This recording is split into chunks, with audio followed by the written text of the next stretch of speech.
What's going on, guys? Vanilla Paints here, and have you ever purchased a Blood Bowl team and wondered, well, how should I run these? What's the correct formation?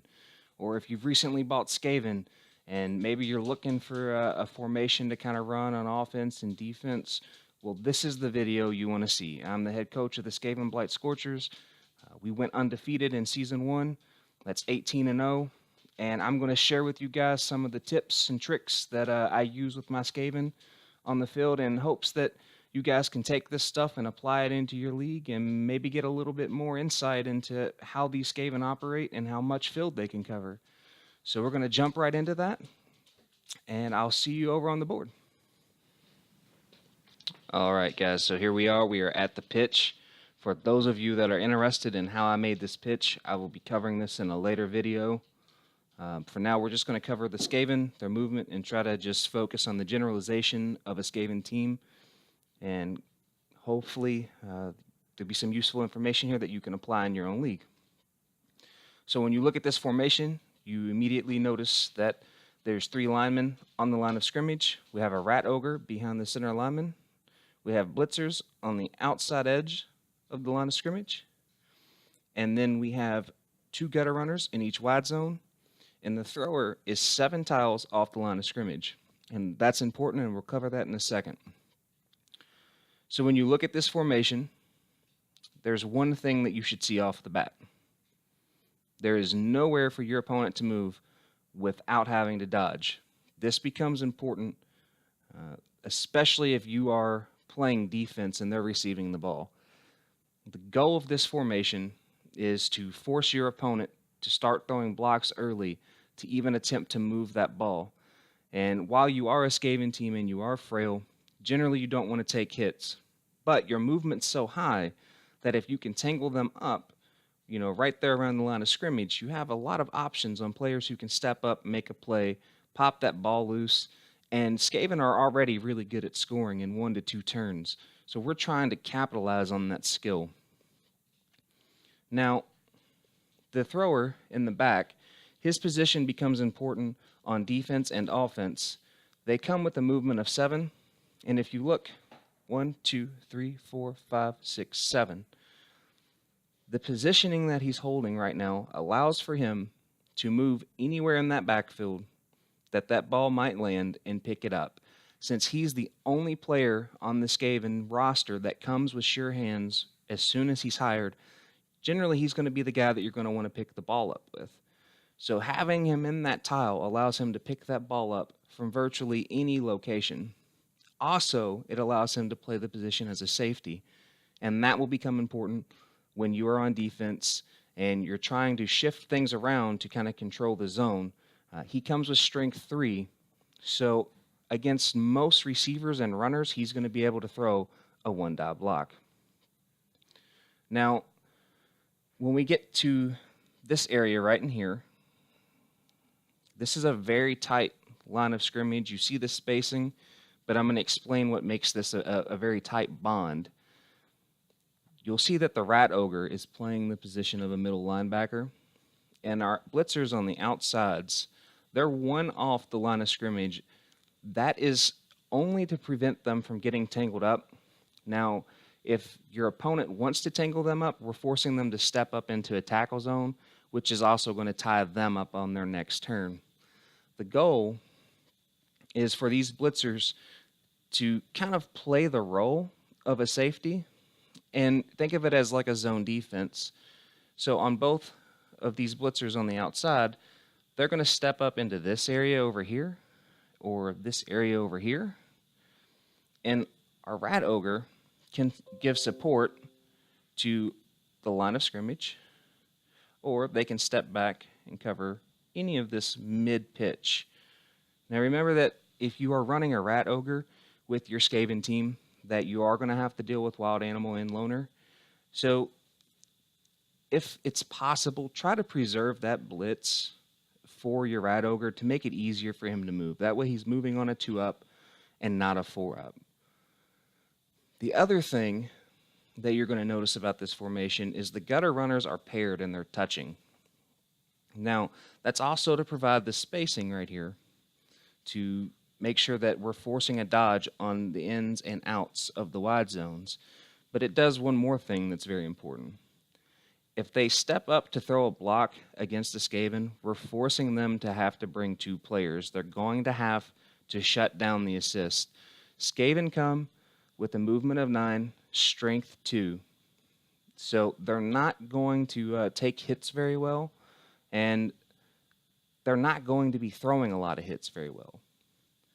But when you have 2 Skaven together, or 3 or 4, that's when you start getting them bigger blocks. And with the movement of 9, from either the left or the right side of the pitch, the current positioning allows us to cover anywhere on that board and really bring over assist or shut down assist to allow us to throw blocks and progress the ball down the field, or to shut down the opponent and be in position to get a turnaround score. Also, the linemen and their spacing. There's one thing that I like to do. A lot of coaches don't like to run rat ogres. I opt to. The reason why I do is I like to put a skill on my rat ogre called stand firm. And this is where the positioning becomes important. If you were to throw a block against this lineman, and let's say your result is a push, if you elect to push him, he can no longer go straight back. And if these zones, after they've thrown their block, if these zones were tied off, a rat ogre with stand firm, he can opt not to move, which means that your lineman stays right where he's at. And this will become handy, especially in the late half of the season when, let's say, you're making that push to try to make it into the playoffs. And let's say the score is 2-2. You've got the ball, but you really need that line to hold up so that you can send a gutter runner through the gap and get down for a quick score. Being able to maintain your formation and force your opponent to think outside of the box is going to give you a very large upper hand in the game that you're playing. The other thing to note, Skavens come with agility 4. They're very good at dodging, and they're very good at catching. Now, they only come with dodge and weeping daggers when you hire them. So look early on to start trying to apply skills to your gutter runners that's going to make it easier for them to catch the ball. Skills like catch, sure hands will make it so that they do better at picking the ball up. And also, if a player that has strip ball throws a block and they get a push result, the ball is no longer going to pop loose. On your blitzers, make sure that you try to preserve them and try to keep them freed up. Their job is to kind of be a hybrid. They're trying to play the role as a safety while also providing support to either your gutter runners or your linemen where it's needed. You never want to leave your blitzers kind of out roaming around by themselves. They come with a strength of 3, they have agility 3, and they also have an armor value of 8. So they're a little bit more hardy than your gutter runners, but they're also very good at picking up the ball. It doesn't seem like it with that agility 3, but getting them to hold on to the ball and putting them in a position to score will become useful later on, because you're going to notice that the teams that you're going up against are going to try very hard to focus down your gutter runners, which are these guys on the outside, if you did not know. They're going to try to eliminate them as soon as possible. They're very fast. They're good at moving around the field. And if they get rid of them, they're going to think, okay, I've shut this team down. These blitzers come with a movement 7, okay? Again, they're not as fast as a gutter runner, but they provide an asset to carrying the ball, and that's that strength. It's only 1 higher, but we're now forcing your opponent to bring 2 players up to throw a 2-die block against him. So we're going to force the pitch to open up somewhere. Also remember that your linemen are very important, but for Skaven, you're going to lose linemen, and you're going to lose players in general. That's something you need to just go ahead and accept.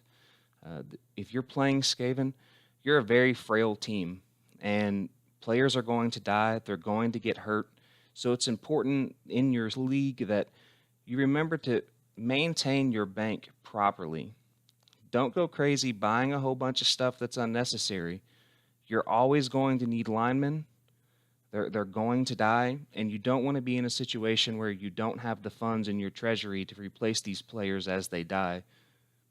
Linemen can be a deciding factor on whether you win or lose a game. In my opinion, I find that linemen, honestly, are the MVPs of the team.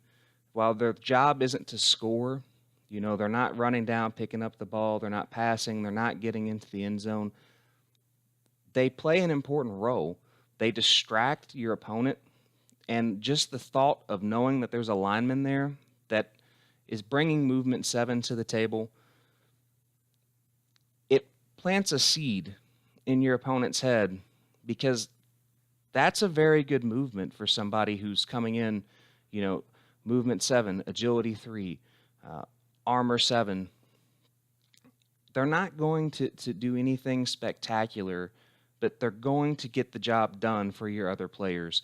They do a really good job of playing that support role. So you always want to make sure that you can afford more. Now, the Rat Ogre, again, a lot of Skaven teams don't run them. I personally do. I enjoy having the extra muscle on the field and the skills that he brings to the team as a whole. Now, Rat Ogres can be unpredictable, again, with Wild Animal and Loner.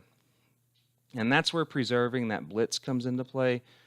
You'll know as the game goes on, if, for instance, you need to get that ball, and your Rat Ogre's there, and you're like, oh, well, I could blitz with my blitzer and pop that ball loose, but if I go with my Rat Ogre, I can get more die. Don't be scared to take the roll on a blitz and maybe have to roll a go for it to throw that block. That's what that Rat Ogre's there for, and a lot of this game is risk versus reward. And if you're not willing to take that risk, then don't expect big rewards. Our league, which you guys will see, we're getting ready to move into Season 2, our league doesn't consist of a lot of fouls being thrown. Generally, that's not something that's seen. But in other leagues, I know that's something that is more pronounced across the entirety of the league. And when you think about a player that cost $160K just to get him onto your roster, if you're going to make that much of an investment in somebody, make sure that the investment is paying off. And if you opt not to run a Rat Ogre, simply add another lineman. Again, which I've already covered, and I'm not going to go farther into it. Linemen are important. So if you opt not to run the Rat Ogre because you want to have more in your treasury, then just add an extra lineman. They're $50K, and they're going to provide a very nice assistance to the rest of your team. They're very good at playing that support role. And remember that you need to keep that thrower isolated. Some teams don't run throwers. Again, I do. I think that they're a very good weapon to have in the arsenal. And it's important that you protect him, especially in a league. When your thrower is lasting through the entirety of a season, he's going to get a lot of very useful skills. And we're talking about things like accurate, which give you +1 to all passes. We're talking about being able to put the block or dodge skill. We're talking about catch. We're talking about nerves of steel, which allow you to pass without having to apply negative modifiers for tackle zones, things like that.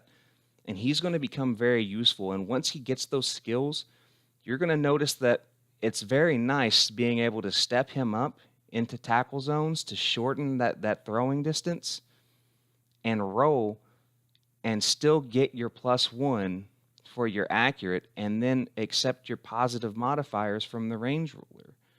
So remember that every player on your Skaven team has a very distinct role, and they play a very important role. This is not a one-man show. Skaven are a very unusual format, I would say, for Blood Bowl, because you're not dealing with players that are very strong. You're not dealing with a group that they're all really quick.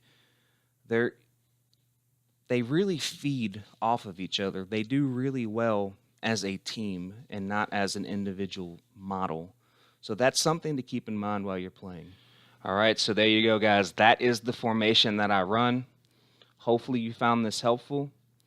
If you did, please don't forget to thumbs up, subscribe for more content just like this. If you have any questions, comment down in the comment section below. Let me know what it is. I'll gladly answer it. If it needs a video made, hey, we'll make it. We'll cover it. You know, the goal here is for everybody to ask the questions or gain the knowledge that they need to know to apply into their league. So thank you all again, and I will catch everybody in the next video.